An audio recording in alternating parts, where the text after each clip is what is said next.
Welcome to the Well-Socialized Pet Chat. My name is Juliet. I'm joined by Sapphire and very likely her sister Amethyst as well. And today we are talking about conditioning body handling and how we can use it for husbandry behaviors. So what I want to do is I'm going to start by talking about what husbandry is and why it's important, and then we'll show you some demos of some of those behaviors today. So first things first, husbandry is training for the health or well-being of an animal or an individual. So it is including all sorts of things like grooming, nail trims, any sort of vet care that you're doing, giving medication, using eyedroppers, brushing your pet's teeth, anything like that, all falls under the category of husbandry. And so does body handling. Even basic body handling, like can I touch my cat's paws, which you can't see. Can I touch my cat's paws? Can I look in their ears? Can I palpate their abdomen? I know. She loves belly rubs and paw rubs, so I can get away with that without really looking at her in as much detail. Hello, Amethyst. You see how she flinched away there? It's an example of her saying, wait, not sure how I feel about that coming in hot. And that's fine. There we go. Good girl. Um, so body handling is a big part of this. Now, what I want to do for today, because I do kind of want to dive in quickly on the demos, is I'm going to continue with a bit of information about husbandry, and then we'll watch a video that's going to tie all of this together. So with husbandry, we practice these skills with our pets, hopefully before we need them, so that they are better prepared for when we do need them. So we can make these inherently stressful experiences like body handling, like grooming, like medical care, more predictable and less stressful for them, and hopefully even voluntary. Who wouldn't want a pet who shows up as soon as you pull out an entire handful of of medical and grooming style tools? I know I love that. And so do my girls. That's the experience I want to give any animal that I'm working with if it's possible to do so. And it is. Even if your pet has a lot of experience with body handling, grooming, or medical handling, and they don't have good feelings about it, you can still change those feelings. And husbandry training, body handling, conditioning, things like that are all part of it. This is super important for you and your pet outside of having to use it in the moment because it can also make you more aware as a pet parent. Being able to, palpate and feel Sapphire's abdomen means maybe I can feel if it feels, I know if it feels off or it feels tight or something like that. I can also check their paws to make sure their paws are healthy, whether they've abraded them on a harsh surface, whether their nails are getting too long. I want to be able to check out my pet's body and make sure everything feels, looks, smells normal.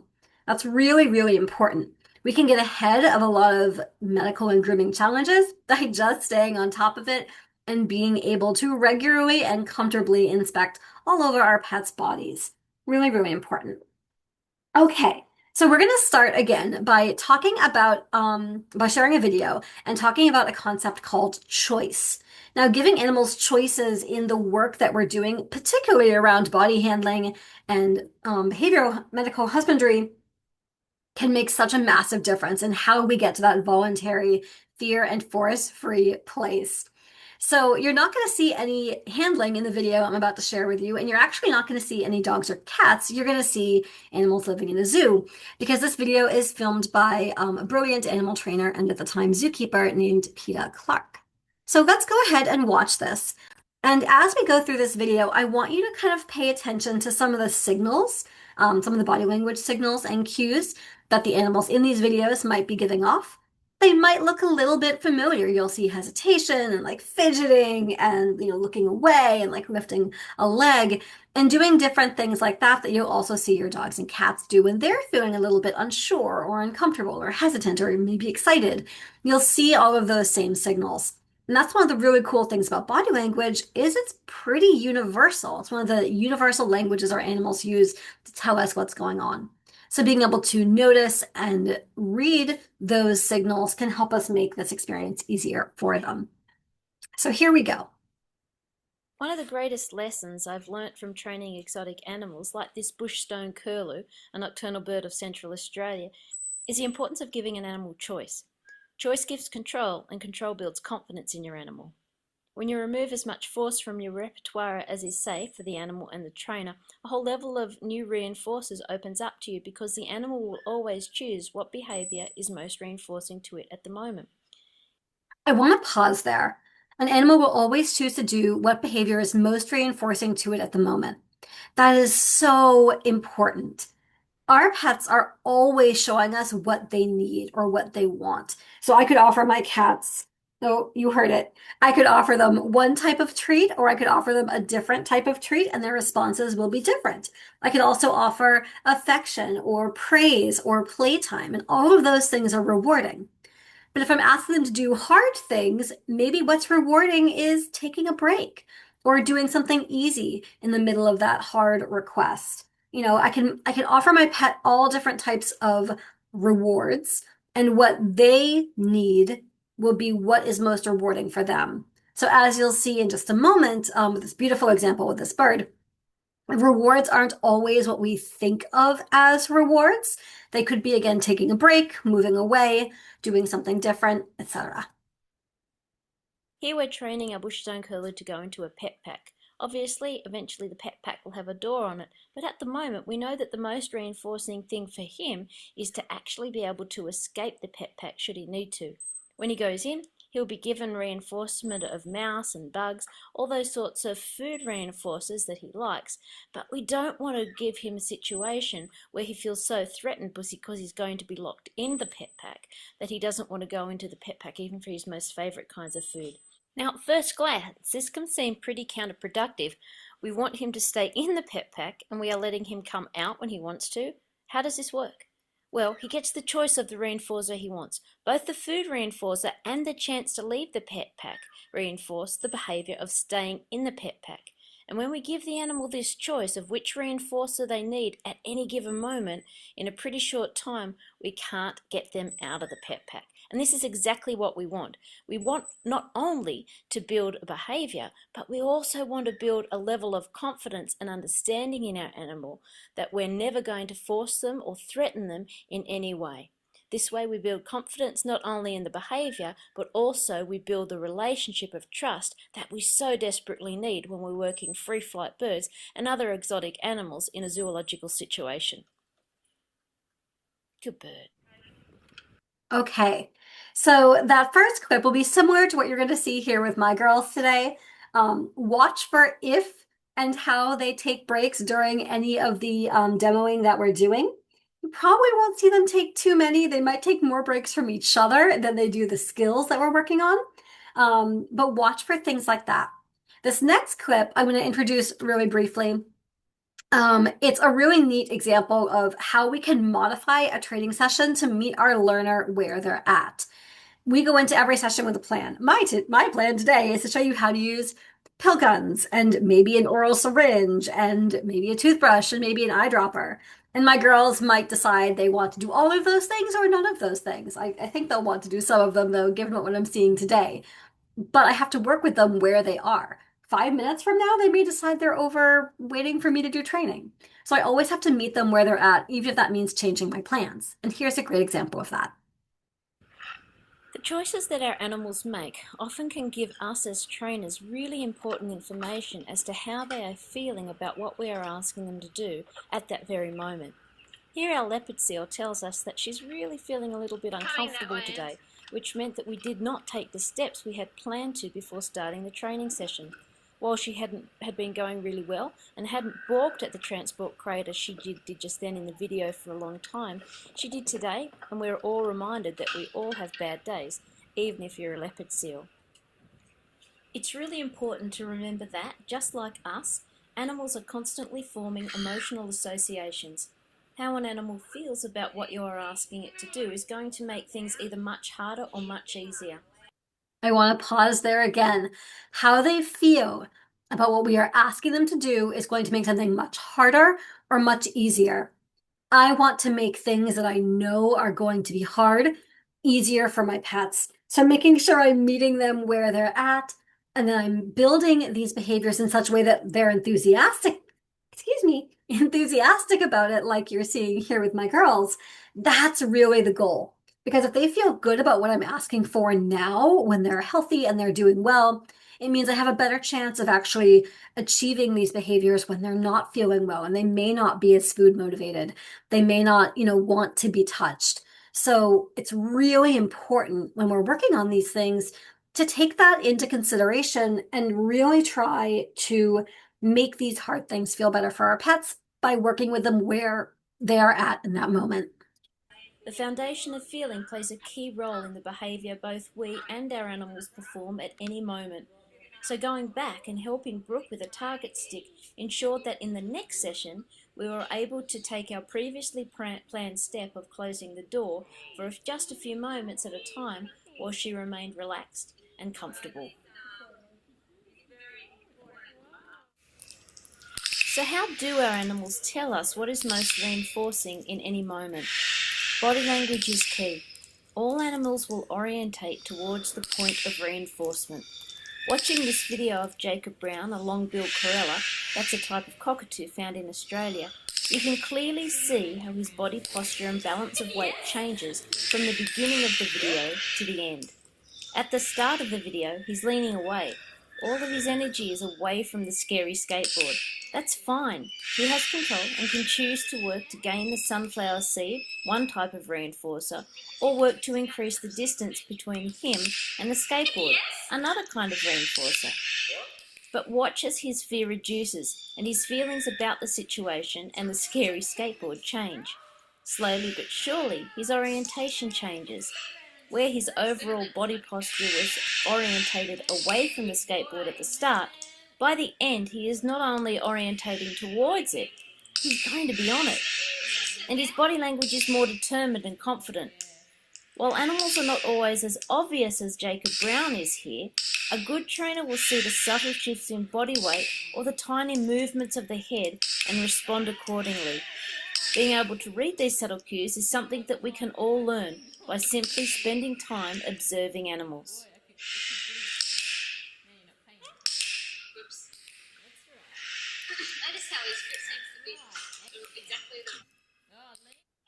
All right. I'll let you all check out that last clip on your own.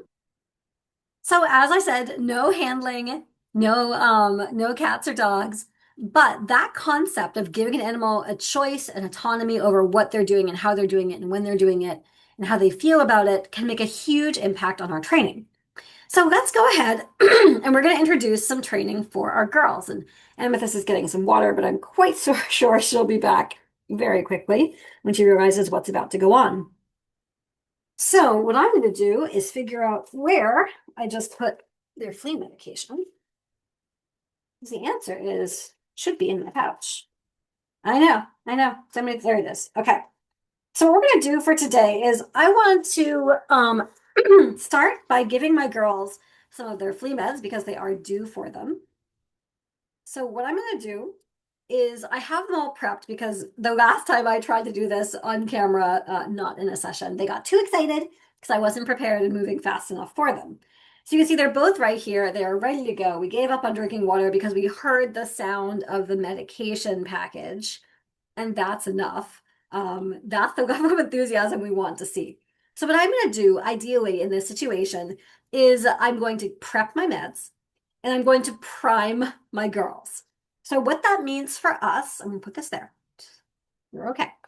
I'm going to take a whole bunch of small crunchy treats that I've already broken up into small pieces.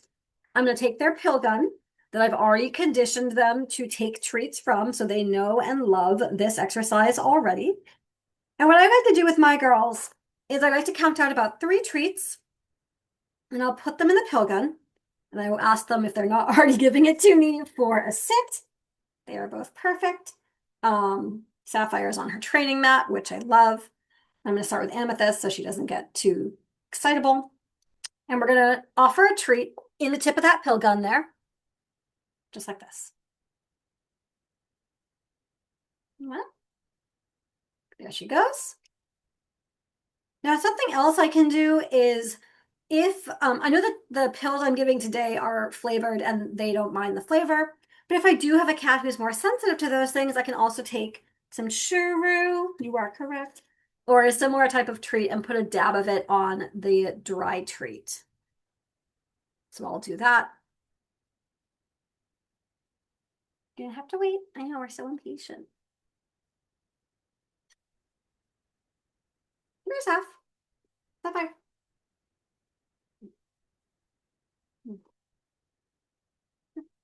And please do stay. Here's half. Good girl. Okay. So we've got churro on there. There she goes, taking that treat. I dropped my third one in all the kerfuffle. So here is our third treat going into the pill gun. I know we're so excited. It's not really on there well. So again, back for that. Now I'm going to grab her pill.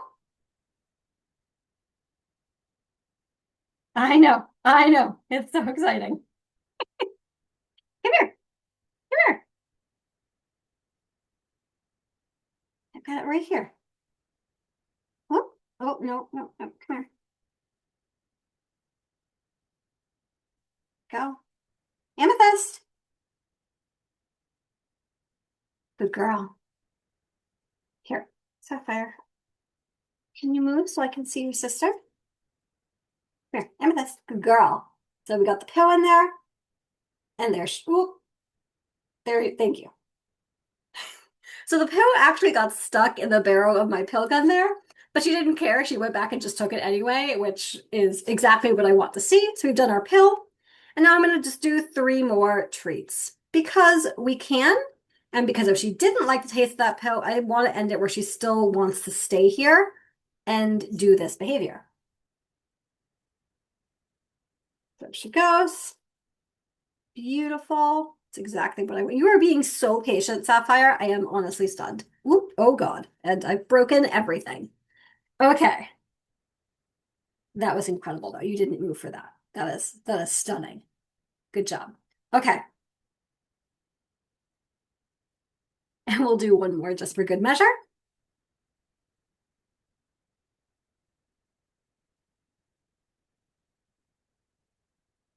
Good girl.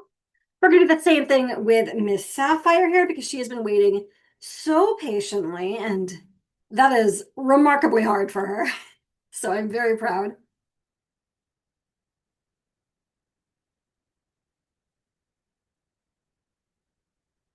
So there she goes. I'm going to try and turn her so you can see her a bit better. Amethyst, go find it. Sapphire. No, that's the wrong cat. No, you cannot do this again. You've already had yours. Okay. Saph. Here, no, wrong child. Sapphire. You just had yours. And that's what I want. I want that level of, wait, let's do more enthusiasm. Okay, so Sapphire's on the other mat because her sister's being swatty. Sapphire. No, we're distracted. Okay. So she's taking a break. That's fine. She has that choice. She's attempted to come back a couple times, but she's still debating it, licking her lips, coming back onto her mat. That's it's a grooming behavior, but it's a displacement behavior. And she's gonna go and groom. Okay, so she's taking a break. That's totally fine. So what I'm gonna do is I'm gonna put this one down. No, I'm gonna give it to Amethyst because she's gonna fixate on it if I don't. So let's go ahead and talk about something else. I did not bring your toothpaste in from the other room, but toothbrushing is one of Amethyst's favorite things in the world to do. She will steal this toothbrush out of my training bag. We keep a different one in the bathroom, but she will steal this one out of the training bag and I'll find it all over my apartment. So what you can do with things like this is you can start by putting a crunchy treat or something like that on the inside of the bristles. And letting your cat take it out so you can kind of see on this style of toothbrush. There's a treat right there in the middle. I can offer that to her. And she's going to kind of just do the work for me here. Really? Get brush your teeth. Yes, good girl. So she's chewing on that toothbrush. Actually, let me try and move her closer to the other. I get her on camera a bit better here. There she is. Did you get it? Did you drop it? I'll put some churro on here. There she goes. We'll move her in front of this camera. Brush your teeth. Yes, good girl. Get all your teeth. Yes, good girl. All your teeth. Good girl. So I'm rotating this toothbrush in between bites so she's getting both sides of her mouth. Yes, good. And the tops and the bottoms. Good job, baby.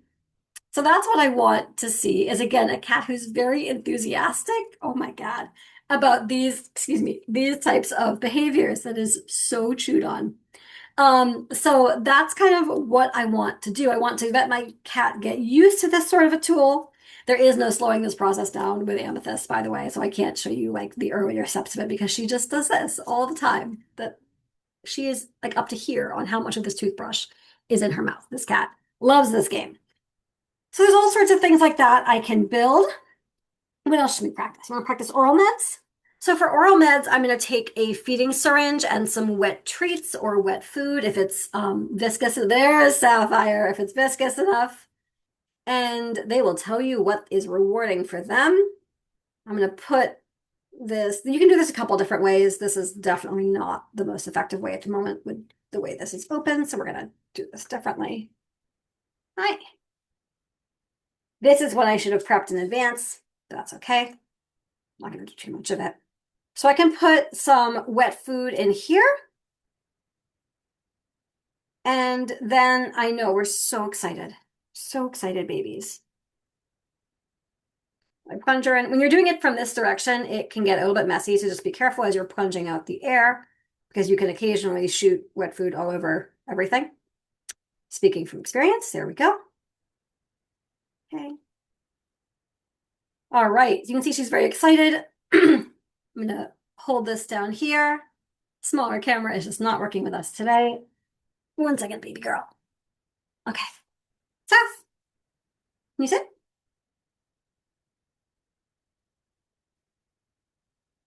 Yes, thank you. So she's taking what could be medication out of this syringe. And as you can see, she's very, very excited about it. I can tilt her head up further if I need to get a better position if my cat's less comfortable with medication.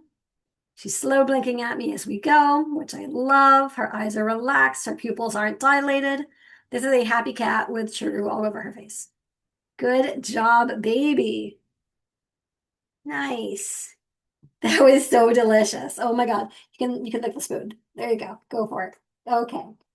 She was actually trying to also chew on the syringe. Okay, so let's see if Seth wants to come back in and try a couple more meds. And because she just got all that churu, I'm only going to prime with 1 or 2 of these before we go in for the actual pill. And we'll see what that does.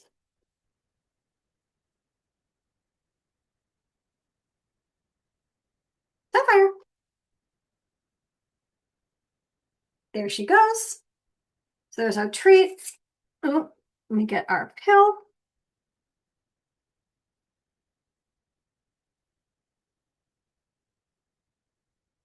Okay, I know this one always wants to come out of here once it's had sugar in it. I'm gonna use a different pill gun. So this pill gun we haven't used as much. Sometimes your pets will be particular and may get weirded out by a new tool. We'll see how she does with this. Hi, baby. Can you turn for me? Seth, come here, child. Can you turn? Scoot the boot. Come here. Baby. Can you sit? Seth, I know, thank you. Baby girl. Can you sit? Hi.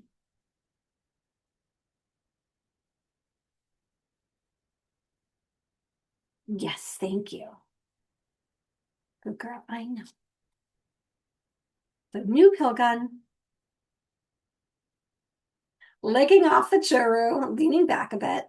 Can we just, oh, thank you for not chasing that. I appreciate that. Okay. Load up with some churu here. And again, this is a new tool, so a bit of hesitation isn't uncommon. The barrel is a different type of rubber, which will texturally feel different. And cats are super particular about texture, and she's very much avoiding that. So could I force that? Yeah, but I'm not going to. So what I'm going to do is I'm going to try something a bit different. And this may or may not work for her because she doesn't, oh, you don't like those ones at all. She doesn't love that style of treat. So I'm actually going to try this in the other feeding syringe again, or the other syringe. It's all gross and slimy. but maybe it'll stay this time. Maybe. Okay, come here. I know your mom's a failure. Come here. It's true everywhere. Oh, so here, let me try something different. Hey, baby, you won't take it out of there because you don't like that toothbrush. So I'm worried about this pill getting a bit too soft. So we're going to give this a try. And another indicator, she knows what's happening. She's licked this pill. She's aware of what we are doing, and she's still choosing to stay. So another really great indicator of enthusiasm around this training process.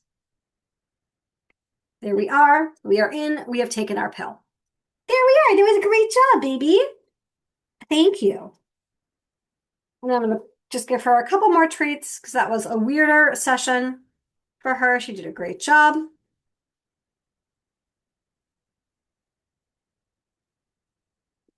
And some more.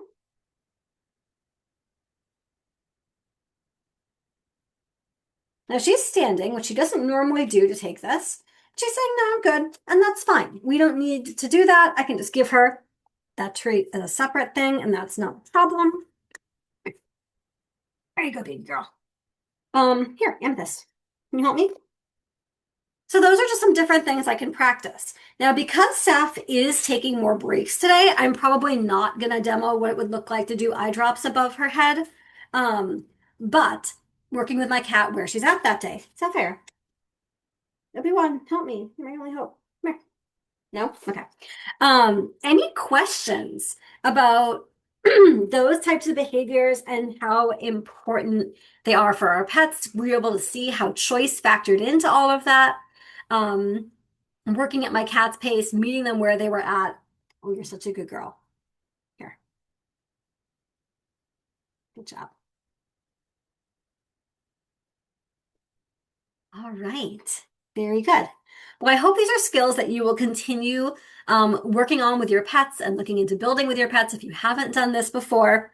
And there's a few different ways that you can do that here with us at San Diego Humane. Obviously, we have these sessions. You'll get a bunch more information in the follow-up materials. We also have two different ways to teach cooperative care behaviors depending on the type of pet you have. If you have cats, we touch on these behaviors and introduce some of them in the Trainable Cat Level 1 and then can build on them if that's your preference in Trainable Cat 2. But for dogs or cats, we have a 6-week class called Cooperative Care and Handling that covers all of these types of behaviors, medication, nail trims, grooming, going into a carrier, all different things like that that you might need for your pets and their care down the road. So some really great options there. And that one is taught over Zoom, obviously, if we have dogs and cats in the class. So it's recorded for you to review as you're going through and practicing those skills after the course has ended. If there are any other questions, let me know. Otherwise, I'll stop our recording for now.